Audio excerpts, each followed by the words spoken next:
বিসমিল্লাহির রহমানির রাহিম। ইতিহাসের পাঠকগণ এমন এক স্থানের কথা অবশ্যই পাঠ করেছেন যা চতুর্দিক থেকে পাহাড় দ্বারা আবৃত, সংকীর্ণ একটি উপত্যকা, যেখানে না কোনো বৃক্ষ তরুলতা আছে, না কোনো বাগান। এ স্থানে কোনো ঝর্ণা ও পানির ব্যবস্থা নেই। এখানকার আবহাওয়া প্রচণ্ড গরম।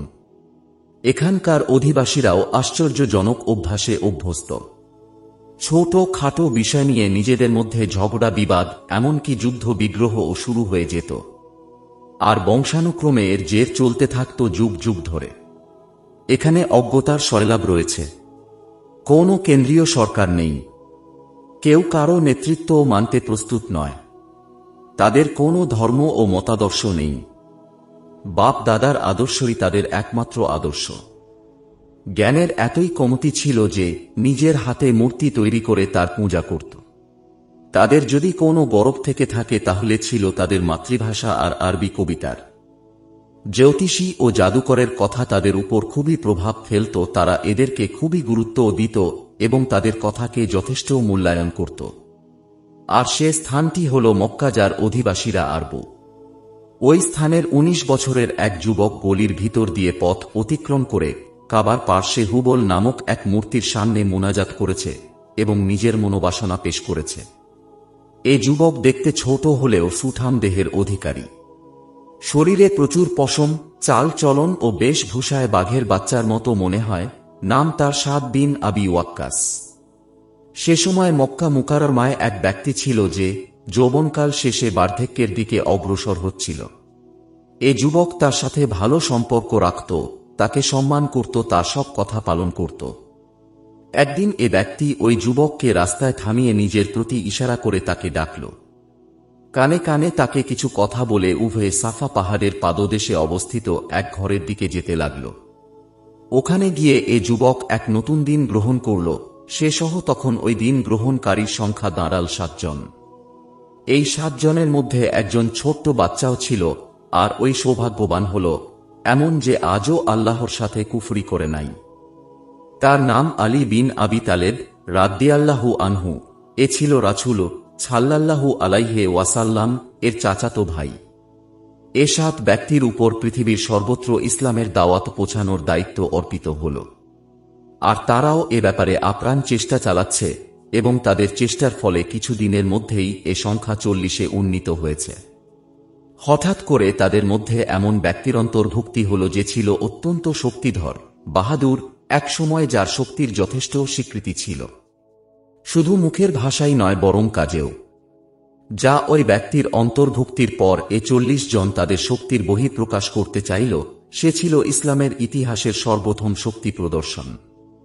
আর এর ধারাবাহিকতা শুধু সাফা পাহাড় থেকে কাবা পর্যন্তই সীমাবদ্ধ ছিল না, বরং তা বিস্তার লাভ করেছে শহরসমূহ, উপত্যকা, মরুভূমি, জঙ্গল, বাহরে জুলুমাত সহ সমস্ত পৃথিবীতে। এরপর ইতিহাসের পাঠকদের সামনে একদিন ওই যুবক কুফর ও ইসলামের মধ্যে পার্থক্য ও নির্ণয়কারী বিরাট যুদ্ধের ইতিহাস তৈরির জন্য বাছাইকৃত হতে দেখেছে। মুহাম্মদ সাল্লাল্লাহু আলাইহি ওয়াসাল্লাম তাঁর অনুসারীদেরকে সুসংবাদ দিল যে একদিন কিসরা, কায়সার তাদের পদানত হবে। তাদের শক্তি ও সম্পদ ছিন্ন ভিন্ন হয়ে যাবে। কুরাইশরা এ কথা শুনে তা এক কান দিয়ে শুনে অন্য কান দিয়ে বের করে দিল। কেউ কেউ উপহাস করল, কেউ কেউ বলল পাগলের প্রলাপ শুনেছ। কিন্তু মুহাম্মদ সাল্লাল্লাহু আলাইহি ওয়াসাল্লাম এর নিকট এ কথা আগামী দিনে সূর্যোদয়ের ন্যায় সত্য ছিল। আল্লাহর শক্তির ও অঙ্গীকারের ব্যাপারে তার দৃঢ় বিশ্বাস ছিল। তার বিশ্বাস ছিল এ দাওয়াতের শক্তির ব্যাপারে যে পথে সে ডাকছে। যদিও মানুষের নিকট কিসরা ও কায়সার বিজয় করা অসম্ভব বলে মনে হতো, তাদেরকে চ্যালেঞ্জ করা, তাদের উপর বিজয়ী হওয়ার স্বপ্ন দেখা পাগলের প্রলাপের চেয়ে বড় কিছু মনে হতো না। অথচ একদিন মুহাম্মদ সাল্লাল্লাহু আলাইহি ওয়াসাল্লাম তাঁর বন্ধু আবু বকর সিদ্দিক রাদিয়াল্লাহু আনহু এর সাথে চুপে চুপে রাতের অন্ধকার এক গুহায় গিয়ে পৌঁছেন। সেখানে আশ্রয় নিলেন। এখান থেকে বের হয়ে খেজুর বৃক্ষ সমৃদ্ধ এক ভূমি অভিমুখে রওনা হলেন। সেখানে একদল অঙ্গীকার পূরণকারী লোক তাঁদের অপেক্ষায় ছিল। এদিকে ১০০ উট পাওয়ার লোভে সুরাকা বিন মালেক তাঁর পিছু ধরল। সে তাঁদেরকে গ্রেপ্তার করতে চাইল। আউযুবিল্লাহ! সে তাঁদের রক্ত পিপাসু ছিল এ মুহূর্তে তার কানে এক বিকট শব্দ ভেসে আসল। ঠিক, হে সুরাকা, কেমন লাগবে তোমার সেদিন যেদিন তুমি কিসরার মাল্য পরিধান করবে? সুরাকা এ কথা শুনে আগ্রহী তো হয়েছে বটে, কিন্তু দৃঢ় বিশ্বাস হচ্ছিল না। তার মনে হল যে এজন্যই মনে হয় কুরাইশরা তাকে পাগল বলে, যেহেতু সে এ ধরনের কথা বলে। কুফর ও ইসলামের মধ্যবর্তী টান পরন এতদিনে পূর্ণাঙ্গ রূপ নিয়েছে। এ যুবক যার কথা এতক্ষণ বলা হল, সে এমন এক সৌভাগ্যবান ও মর্যাদাবান যে তার পূর্বে কেউ এ সম্মানে ভূষিত হতে পারে নাই। ইসলামের পক্ষ থেকে প্রথম বর্ষা নিক্ষেপকারী ছিলেন সাদ বিন আবি ওয়াক্কাস রাদিয়াল্লাহু আনহু। অতঃপর সে আল্লাহর রাসূলের পক্ষ থেকে প্রতিরক্ষার দায়িত্ব পালনের সম্মান পেল। সে বারবার তীর নিক্ষেপ করছিল আর কানে এ সুসংবাদ শুনছিল যে, সাদ, তুমি তীর নিক্ষেপ করতে থাকো, তোমার প্রতি আমার পিতা মাতা কুরবান হোক।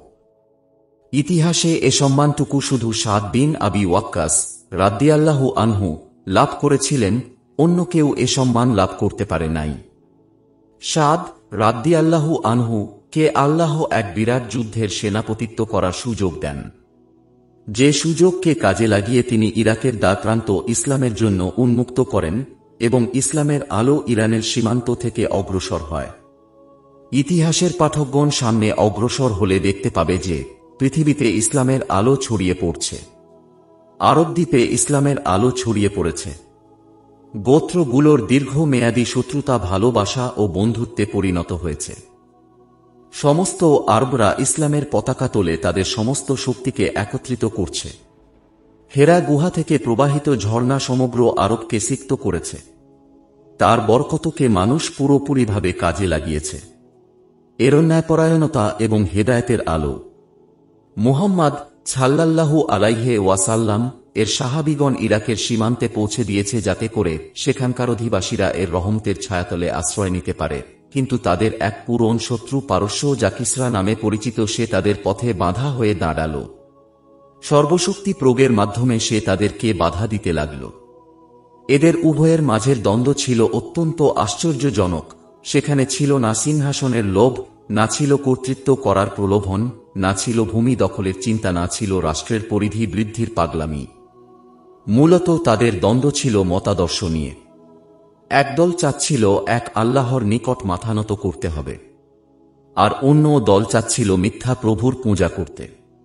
একটি আদর্শ হল শুধু এক আল্লাহর, যিনি চিরঞ্জীব, চিরস্থায়ী, যিনি উপকার ও অপকারে সক্ষম, সমস্ত শক্তির কেন্দ্রবিন্দু, যিনি এক, যার কোনো শরিক নেই, যিনি সর্বপ্রকার প্রশংসার হকদার, সর্বময় কল্যাণের একচ্ছত্র মালিক। একটি পক্ষ শুধু তারই দিকে আশ্রয়ের জন্য হাত উত্তোলনকারী, অন্যদিকে বাপ দাদা মিরাসের উপর গর্বকারী, অগ্নি পূজক। এ উভয় দল কাদেশিয়ার ময়দানে একে অপরের বিরুদ্ধে দাঁড়াল। একদিকে মুহাম্মাদের অনুসারীরা শাহাদাতের পিপাসায় জিহাদের জয়বায় স্বেচ্ছায় এখানে এসেছে, কোনো প্রকার জোর জবরদস্তির শিকার হয় নয়। তাদের ধন সম্পদ অল্প, কিন্তু ইমানি জলবা পরিপূর্ণ। তারা এমন মুহাজির যাদের দিন কাটে ঘোড়ার পিঠে আর রাত কাটে স্বীয় প্রভুর দরবারে সিজদার মাধ্যমে। এ দলের পুরুষদের সাথে কিছু মহিলারাও এসেছে। তারা তাদের পিতা বা স্বামীর সাথে এসেছে আহতদের সেবা শুশ্রূষা করার জন্য। বীর যোদ্ধাদের সাহস যোগাতে তারা অত্যন্ত সম্ভ্রান্ত মহিলা। এ দলের অবস্থা খুবই আশ্চর্যজনক। তারা প্রত্যেক যুগেই স্বীয় প্রভুর সন্তুষ্টির উদ্দেশ্যে ইসলামের বিজয়ের লক্ষ্যে কুফরকে পরাজিত করতে ক্ষুধা ও পিপাসা নিয়েই যুদ্ধ করত। ক্লান্ত হলেও যুদ্ধ করত, অসুস্থ হোক, মরুভূমিতে হোক, মাঠে হোক, জঙ্গলে হোক, গরম হোক, বরফ আবৃত উপত্যকা, প্রচণ্ড ঠান্ডা হোক, এশিয়ায় হোক আর ইউরোপে, আফ্রিকায় হোক আর আমেরিকায়, গভীর জঙ্গল বা সমুদ্রের উত্তাল ঢেউ, সর্বাবস্থাতেই আল্লাহর সন্তুষ্টির লক্ষ্যে কালেমাকে বুলন্দ করতে তারা অগ্রসর হতো। যুবক হোক আর বৃদ্ধ, সকলের একই আশা, শাহাদাত, শাহাদাত। এভাবে এ সমস্ত শহীদগণ পৃথিবীর সর্বত্র নিজেদের তাজা রক্ত ঢেলে দিয়েছে। এমনকি অর্ধ পৃথিবী পর্যন্ত তারা মুহাম্মাদে আরাবির ঝান্ডা উড্ডীন করেছে। তাদের বিপক্ষে ছিল অন্য দল, যাদের সংখ্যা ছিল 4 গুণ বেশি, 1,20,000। তারা ছিল সুসজ্জিত, প্রত্যেক সিপাহীর জন্য ছিল খাওয়ার ব্যবস্থা, পোশাক এবং অস্ত্র, পার্থিবধন সম্পদে পরিপূর্ণ, পার্থিব ধন ভাণ্ডার তাদের সাথেই ছিল। লোকদেরকে তাদের বশ্যতার শিকারে আনতে অর্থ ছড়ানো হতো। সবকিছুই ছিল তাদের হাতের নাগালে। সর্বপ্রকার সহযোগিতা তাদের জন্য প্রস্তুত ছিল। সব ধরনের নেয়ামত ও তাদের সামনে ছিল। তবে শুধু একটি জিনিসই ছিল না। স্বীয় রবের সাথে তাদের কোনো সম্পর্ক ছিল না, আর রবেরও তাদের সাথে কোনো সম্পর্ক ছিল না।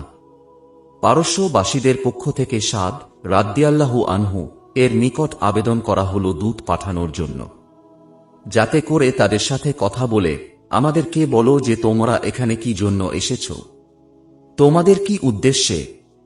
একজনকে বাছাই করা হল, আর তিনি হলেন মুগিরা বিন শুবা রাদিয়াল্লাহু আনহু।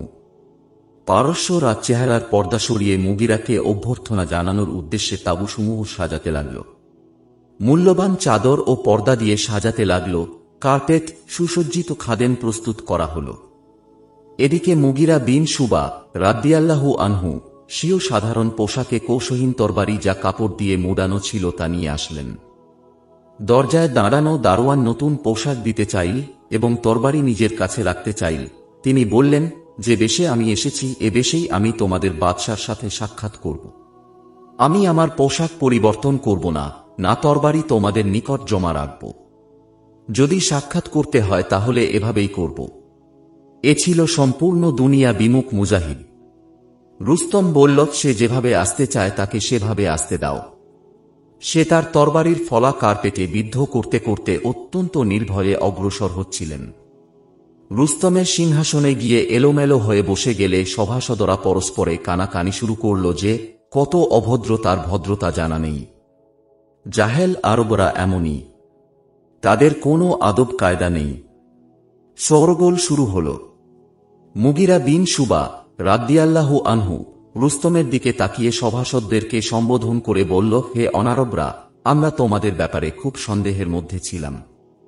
আমাদের ধারণা ছিল যে তোমরা অত্যন্ত বুদ্ধিমান, হুঁশিয়ার, চিন্তাশীল ব্যক্তি, কিন্তু আজ তোমাদের নিকট এসে দেখলাম যে তোমাদের বুদ্ধি বলতে কিছুই নেই। তোমরা নেতাদের গোলামি পছন্দ করো, অথচ আমাদের নিকট রাজা প্রজার মাঝে কোনো তফাৎ নেই, বরং আমাদের রাজা তো অত্যন্ত ব্যস্ত এবং সার্বক্ষণিকভাবে কাজ করে চলেন। আমাদের নিকট প্রশাসক হওয়া একটা অতিরিক্ত বোঝা এবং দায়িত্বপূর্ণ কাজ, সেখানে আরাম আয়েশ, ভাগ্যবান হওয়ার কোনো সুযোগ নেই। এ ধরনের নির্ভীকতা রুস্তমের জন্য আশ্চর্যজনক ছিল। এ পর্যন্ত যে সমস্ত আরবদের সাথে সে সাক্ষাৎ করেছে তারা তার লেবার হিসেবে বিভিন্ন এলাকায় কাজ করত। আরবদের বাদশাহ নোমান তার নিকট এসেছিল, সে তার নিকট খাদ্য সামগ্রী চেয়েছিল। সে এসেছিল রুস্তমের নিকট সোনা চাঁদি চাইতে। তার ধারণা ছিল যে এ আরবরা ক্ষুধার্ত, দুর্বল, এদেরকে সামান্য সম্পদ কিছু লোভ দেখিয়েই খরিদ করা যাবে। রুস্তম মুগিরা রাদিয়াল্লাহু আনহু কে লক্ষ্য করে বলল, তোমাদের অর্থনৈতিক অবস্থা সম্পর্কে আমরা যথেষ্ট অবগত আছি যে তোমাদের দেশ পৃথিবীর সবচেয়ে গরিব দেশ। তোমরা অসহায়, সম্বলহীন, ক্ষুধার্ত মানুষ। তোমাদের পোশাক, সাজসজ্জা ও বেশভূষাই এর উজ্জ্বল দৃষ্টান্ত। কিন্তু আমি তোমাদের প্রতি দয়াপরবশ হয়ে তোমাদের প্রত্যেক যুবককে শস্য, আটা, খেজুর যথেষ্ট পরিমাণে দেয়ার জন্য ঘোষণা করছি। প্রত্যেক উট যতটুকু বহন করতে পারে ততটুকু করে দেয়া হবে। আর তোমরা আমাদের মোকাবেলা করার যে দুঃসাহস দেখিয়েছ তা আমরা ক্ষমা করে দিলাম। মুগিরা রাদিয়াল্লাহু আনহু উত্তরে বললেন, হে বাদশাহ, তুমি আমাদের অভাব ও অবস্থা সম্পর্কে যা উল্লেখ করেছ তা পরিপূর্ণই ঠিক ও বাস্তব। আমরা অভাবী জাতি ছিলাম, নিঃসন্দেহে আমরা ভিক্ষুক, ক্ষুধার্ত ছিলাম, ফলে যা মিলত তাই আমরা খেতাম। আমরা মূর্খতা ও পথভ্রষ্টতার মধ্যে ছিলাম, নিজেদের গণ্য মান্যদেরকে হত্যা করতাম, তাদের সম্পদ লুট করতাম। কিন্তু এখন আল্লাহ তাআলা আমাদের উপর অনুগ্রহ করেছেন এবং রাসূল সাল্লাল্লাহু আলাইহি ওয়াসাল্লাম এর মতো ব্যক্তিত্বের মাধ্যমে অনুগ্রহ করেছেন। তিনি আমাদেরকে সঠিক পথ প্রদর্শন করেছেন এবং কল্যাণের পথে আমাদেরকে আহ্বান করেছেন। ফলে আমাদের অন্তরে হিংসার পরিবর্তে মুহাব্বত স্থান দখল করেছে। রুস্তম অবজ্ঞার দৃষ্টিতে মুগিরা রাদিয়াল্লাহু আনহু এর দিকে তাকিয়ে তার তরবারির দিকে ইশারা করে বলল, এর উপর ভরসা করছ, যার খাপ পর্যন্ত নেই।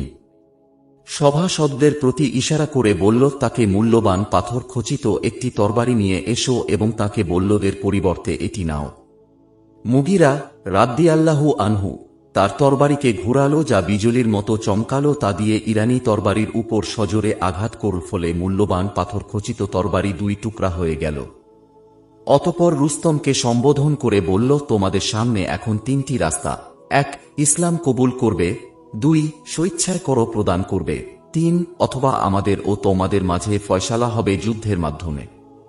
রুস্তম কর প্রদান করার কথা শুনে নাক ফুলিয়ে স্বীয় সভাসদদের দিকে তাকালো। অতঃপর অহংকারের দৃষ্টিতে তাঁর দিকে তাকিয়ে বলল, তুমি বেয়াদবি করছ। যদি তুমি দূত না হতে তাহলে আমি তোমাকে হত্যা করে ফেলতাম, কিন্তু শুনো, আগামী দিন আমি তোমাদের সবাইকে নিঃশেষ করে ফেলব। পরের দিন যুদ্ধ শুরু হল।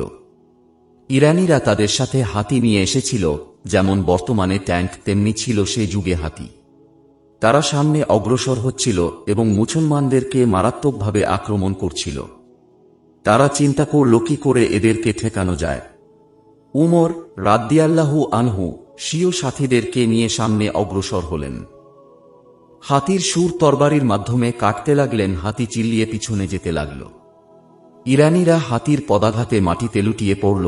মুসলমানদের বিরুদ্ধে ইরানিদের চক্রান্ত বিফল হতে লাগল। আল্লাহর অঙ্গীকার সত্যে পরিণত হল।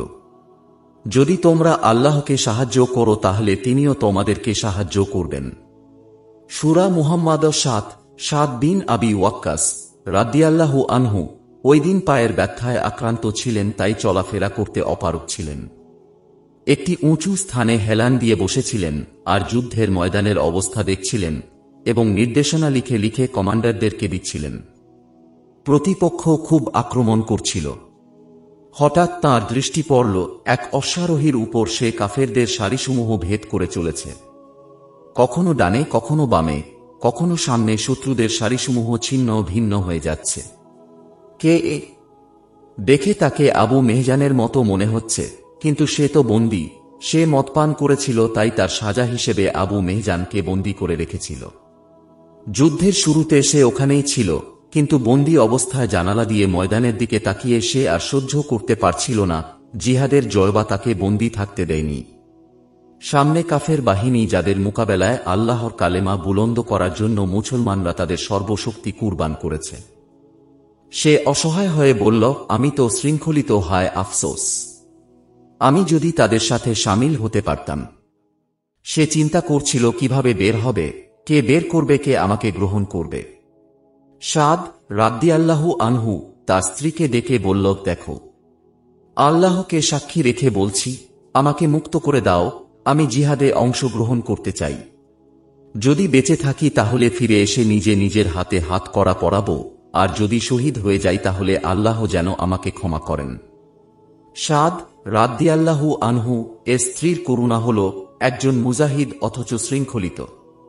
সে তার পা থেকে বেড়ি খুলে দিল, তাকে তার ঘোড়া দিল। অতঃপর এক মুজাহিদ কমান্ডার ইন চিফের বেশে ঘোড়ায় আরোহণ করে তার দায়িত্ব পালন করতে লাগল।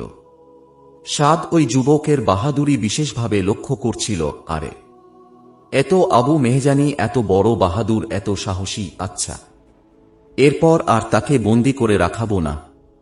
এদিকে আবু মেহজান বলছে, আজ থেকে আর কখনো মদ স্পর্শ করব না। অতঃপর যুদ্ধের ময়দান মুসলমানদের দখলে চলে আসল। এ বিজয় কোনো সাধারণ বিজয় ছিল না। গনিমতের মাল জমা করা হল এবং তা মুজাহিদগণের মাঝে বণ্টন করা হল। বায়তুল মালের অংশ মদিনায় প্রেরণ করা হল। গনিমতের মাল এত বেশি ছিল যে যা কল্পনাও করা যায় না। এর মধ্যে একটি কার্পেট ছিল যার দৈর্ঘ্য 60 হাত এবং প্রশস্ত ওই রকমই। এর মধ্যে খুব সুন্দর বাগান, নদী, ফুল অঙ্কিত ছিল। এ সমস্ত দৃশ্য অঙ্কিত করা ছিল রেশম দিয়ে। এতে আরও ছিল খাঁটি স্বর্ণ এবং মূর্তির মতো মূল্যবান পাথরের তৈরি বৃক্ষের দৃশ্য। গনিমতের মালের মধ্যে বিভিন্ন ধরনের সম্পদ ছিল।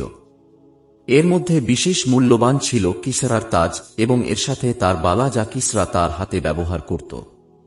মসজিদে নববীতে গনিমতের মাল স্তূপ দেয়া হল। মানুষ আশ্চর্য হয়ে তা দেখছিল। উমর ফারুক মুসলমানদের আমানত ও দীনদারিতে আশ্চর্য হলেন। এত অধিক ধন সম্পদ এত আমানতদারির মাধ্যমে তা এখানে পাঠানো হয়েছে। কিসরার তাজ ও বালা উমর ফারুক রাদিয়াল্লাহু আনহু এর হাতে ছিল। তিনি উল্টো পাল্টে করে দেখছিলেন।